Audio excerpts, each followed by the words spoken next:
Hi there and welcome back. My name is Sheldon MacLeod. This is Thinking Out Loud here on the SaltWire network. And I've mentioned how I've been following along the Mass Casualty Commission. I've been one of the journalists who's had access to some documents and very troubling, disturbing, challenging information to get through. It's important, terribly important for a lot of reasons, for the truth, for the families, for others. I did notice that, the story at saltwire.com yesterday, Commission presents evidence of 13 Portapique killings in a grisly 45-minute span. All of this to say, there's so much happening in the world right now, including what's obviously taking place in Ukraine. And I was looking for someone to help us guide ourselves through this, or perhaps recommend some professional support. Dr. Dayna Lee-Baggley is a clinical psychologist and someone I've spoken with in the past, and I wanted to bring her back into the conversation with me today. And thank you so much for accommodating me today, Doctor. Thanks for having me. And I know you had been asked, and you've been in the media not too far in our distant past, to talk about pandemic fatigue, and here we are, some of the restrictions are coming off, and mixed emotions people have about going back into what might be described as a life without the cautions. And I'm curious, how do you gauge where people are at right now, based on what you're seeing? How are we coping? So I would say people are having a hard time right now. We know that people are really burnt out from the pandemic, right, which is just the impact of chronic stress. And it's characterized by emotional exhaustion, sort of cynicism, kind of what's the point, and then having trouble getting things done. So that's a really common experience for people right now. As restrictions end, there is an increase in anxiety for some people. For some people, it's a huge relief. For other people, it actually increases anxiety.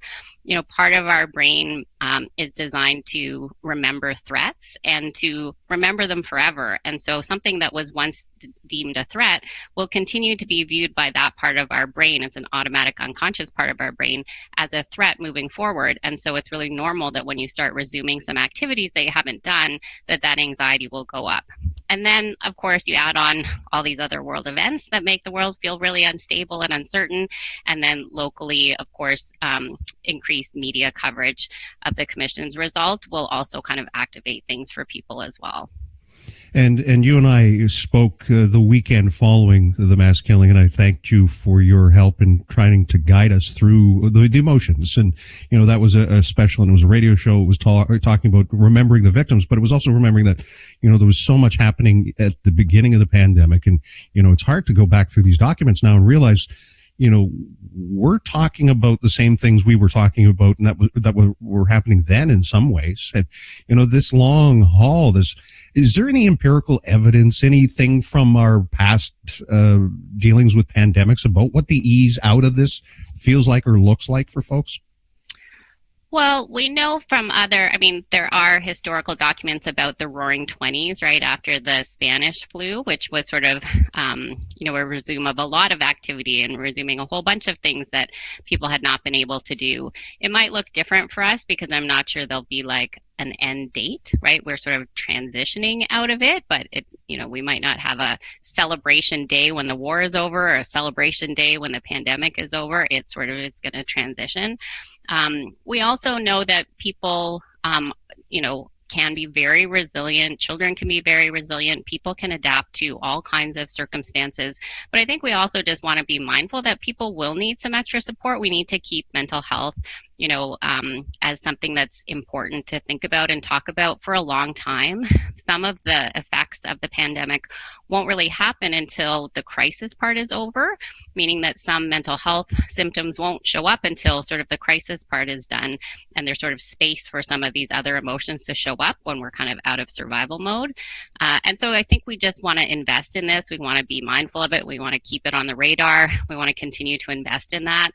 To help people cope and to recognize it can take a while. And so there shouldn't be any expectation that we'll suddenly just all feel better, that it will be a process to come out of that, and to recognize that people will be moving at different speeds for that. As a clinical psychologist and through your practice, you see people who have had, identify that they were looking for support. What's the key? What do you see as being the key to moving from, living with it to knowing that there's a way to ease it lessen it or perhaps work through it and deal with it?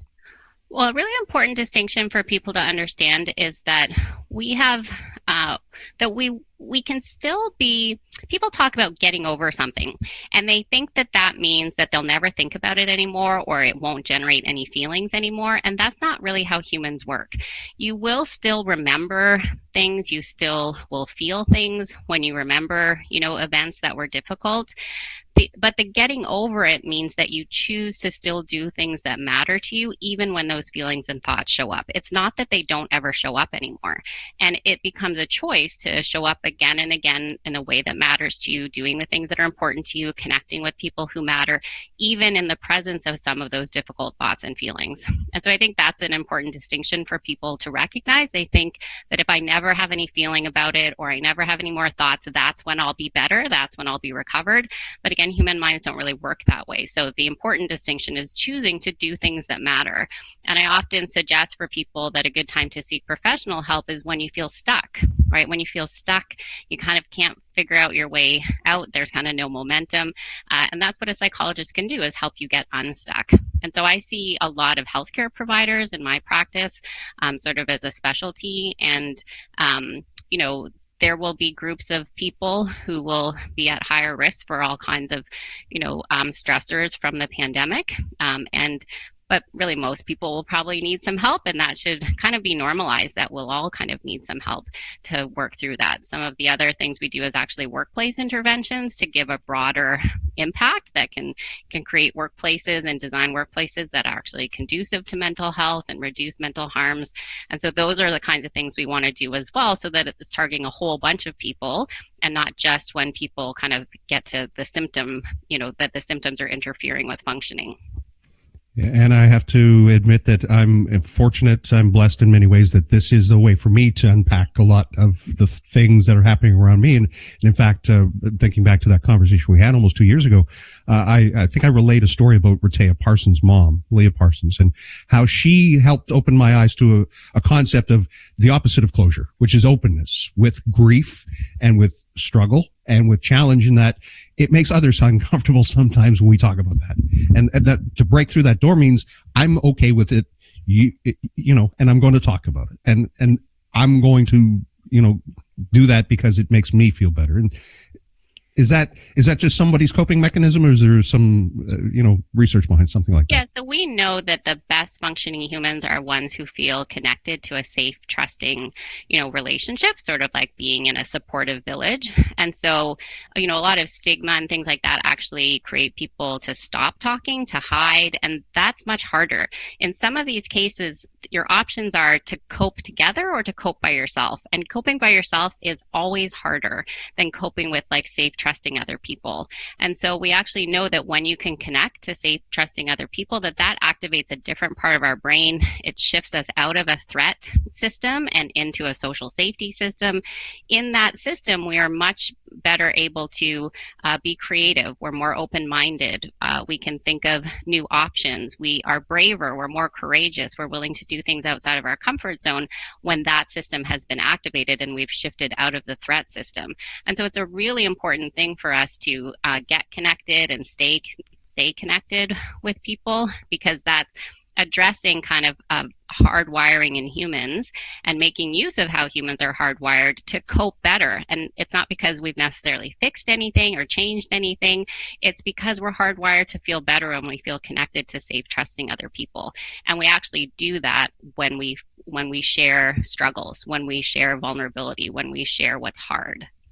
And we're all so connected these days, but yet it can feel like we're alone, especially in a pandemic, especially with the social isolation and lockdowns and all of that. So we're turning a corner in that part of this pandemic. And I'd refer to this ongoing Mass Casualty Commission hearing. And, this information, there's a lot there.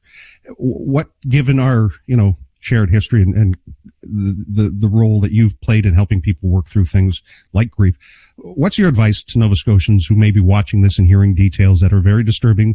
This mental health this committee made it very clear this information is disturbing. You need to click on things that say, I recognize that and I understand that. What's Dr. Dayna Lee-Baggley say to that? Yeah, so we should recognize that, reminders like this can kind of trigger traumatic symptoms, which include things like, being hypervigilant, kind of flashbacks, reliving kind of aspects of it. These are normal human reactions to trauma, but they can, result in getting stuck and that interfering with functioning. So you want to monitor that. You want to take in reasonable amounts that you can handle. Because we can, have those same experiences just by hearing about a trauma. It doesn't actually have to happen to us directly.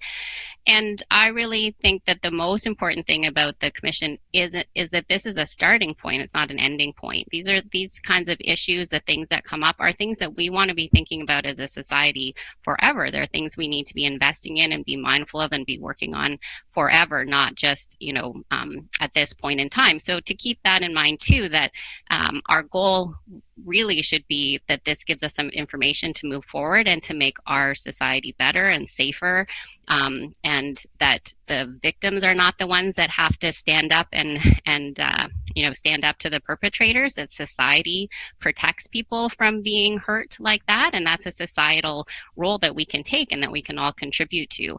And so I think it's important to think about what can I do, and that small meaningful steps count. We won't change everything all at once. You need a whole group of people to be changing system level problems, but that's how it starts, is people raising awareness, having an understanding when things are wrong and wanting to make change.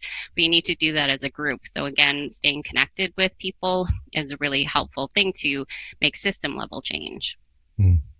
A trauma-informed position, that's what this commission has taken, and that is, I'm sure, is through the advice of the mental health professionals who've been trying to help us all work through this. And Dr. Dayna Lee-Baggley, I really do appreciate having some of your time. Is there anything else that you want to add before we wrap this up? Yeah, I would say a couple of things. One, we do some interventions as well on trauma-informed leadership, and it's, again, to kind of address system-level problems to help organizations, including things like healthcare, where you will see a lot of higher rates of trauma now from living through the pandemic. And so there are things that we can do to make the environment safer for everybody, because we know that rates of trauma will have gone up from living through the pandemic. And the other thing is that living through a pandemic, living through like wars, all of these things can actually help us clarify what really matters to us and to help us live our lives more meaningfully. And so there is a quote by Viktor Frankl, who was a psychiatrist who lived through the Holocaust. He was in a concentration camp. And he said it wasn't so much about what life could give to you, but what you could give to life. And sometimes we think about, what am I going to get out of life, or what will I get? What will I do? But sometimes we want to think about, what can I contribute? What can I add to the world? How can I care about people or connect to people? And if we focus on that in a flexible way, it gives us all kinds of power back to do things that matter to us. It might look different, might not look the way you thought it was going to look, but to focus on, contributing out of the things you have control over, these things all add up. And they all matter and they all count. And so there is a concept of post-traumatic growth, which is about, what do you take from going through something that's really difficult, which again is about recognizing the suffering. We don't want to skip over that part of it. We actually want to, honor that and witness that suffering, but then also to recognize that it can also help clarify for us what's really important to us and how we want to move forward in the world. I love that thought. And it very much reminds me of look for the helpers. Yeah, that's a huge thing in my life. Dr. Dayna Lee-Baggley and Associates. This is a link to the website, and if folks want to reach out to you, is this the best way to do so? Yep. Our contact information is on that. We also have some pandemic burnout workshops going on right now that people can register for, which is, again, evidence-based skills to help deal with pandemic burnout, that are available on our website too. So feel free to be in touch if we can be of service. Right.